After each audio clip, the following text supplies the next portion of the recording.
Sahabat setia Gowori yang dikasihi Tuhan, Shalom. Hari ini adalah Senin 22 Juni 2020.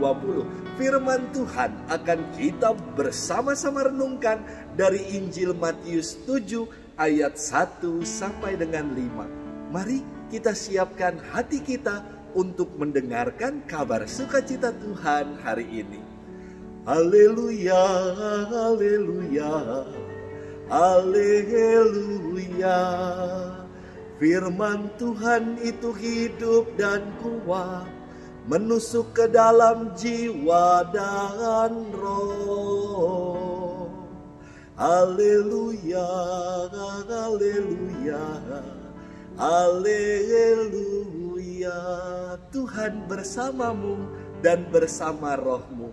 Inilah Injil Yesus Kristus menurut Santo Matius, dimuliakanlah Tuhan.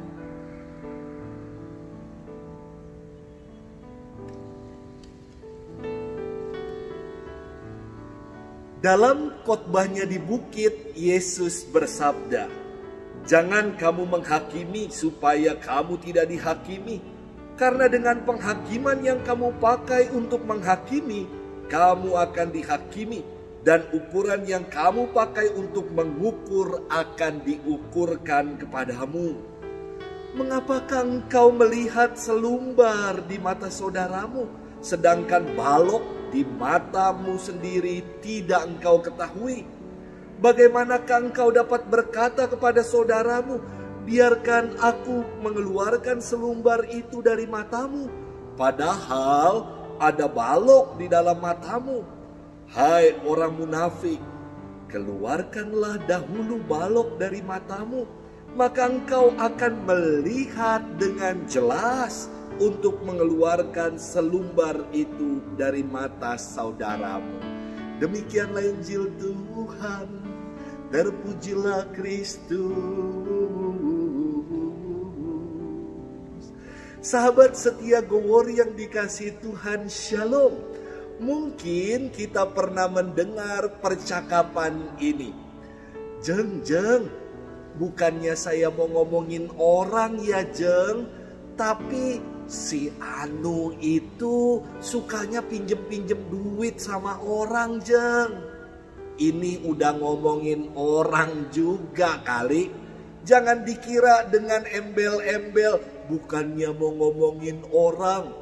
Orang macam ini terbebas dari dosa ngomongin orang. Sahabat setia Gowori yang dikasihi Tuhan, kita tentu juga pernah mendengar perumpamaan ini. 1 jari menunjuk, 3 jari menunjuk diri sendiri. Maknanya jelas, ketika kita menghakimi, menilai, menuduh dan mempersalahkan orang lain, kita diminta pula untuk mengkoreksi diri kita. Kebanyakan dari kita berambisi untuk mengubah orang lain, namun sedikit dari kita yang punya ambisi untuk mengubah diri sendiri. Kita lebih sibuk ngurusin dosa-dosa orang, padahal diri kita bergelimang dengan dosa.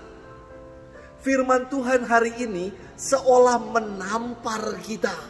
Yesus berkata, "Mengapakah engkau melihat selumbar di mata saudaramu, sedangkan balok di dalam matamu sendiri tidak engkau ketahui?"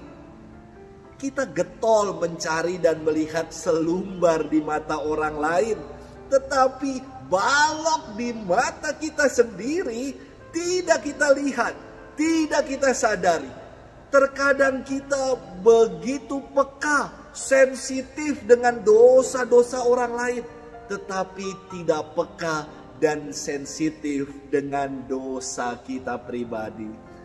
Kita cenderung membesar-besarkan kesalahan orang lain, tetapi mengecilkan dan menutup-nutupi kesalahan kita sendiri. Sahabat setia Gowori yang dikasihi Tuhan, inilah yang dikritik oleh Yesus dengan mengatakan, "Hai orang munafik, keluarkanlah dahulu balok dari matamu, maka engkau akan melihat dengan jelas untuk mengeluarkan selumbar itu dari mata saudaramu. Pada saat kita terlebih dahulu mengeluarkan balok dari mata kita, maka kita akan melihat diri kita sendiri sebagai orang yang berdosa, sebagai orang yang penuh dengan cacat celah dan membutuhkan belas kasih Allah. Orang munafik menjadi buta terhadap dirinya, menjadi sulit untuk menyadari, untuk melihat kedalaman kesejatian diri karena terbutakan oleh dosa kemunafikan. Dosa orang munafik berakar pada sikap pembenaran diri sendiri, mengukur dan menilai menurut ukuran sendiri, dan menganggap penilaiannya yang paling benar dan paling objektif. Maka sahabat setia Gowori yang dikasihi Tuhan, firman Tuhan hari ini mengajak kita untuk introspeksi diri, melihat diri kita yang paling dalam dan tidak sibuk untuk ngurusi dosa atau juga kesalahan orang lain. Yesus berkata, jangan kamu menghakimi supaya kamu tidak dihakimi. Karena dengan penghakiman yang kamu pakai untuk menghakimi, kamu akan dihakimi. Dan ukuran yang kamu pakai untuk mengukur akan diukurkan kepadamu. Yuk kita perbanyak introspeksi diri kita, berbenah diri kita di hadapan Tuhan dan sesama, hingga akhirnya diri kita sendiri, pribadi kita tidak menghakimi orang lain, tapi kita malah lebih banyak berbenah diri untuk menuju kekudusan. Tuhan memberkati kita di dalam nama Bapa dan Putra dan Roh Kudus. Amin.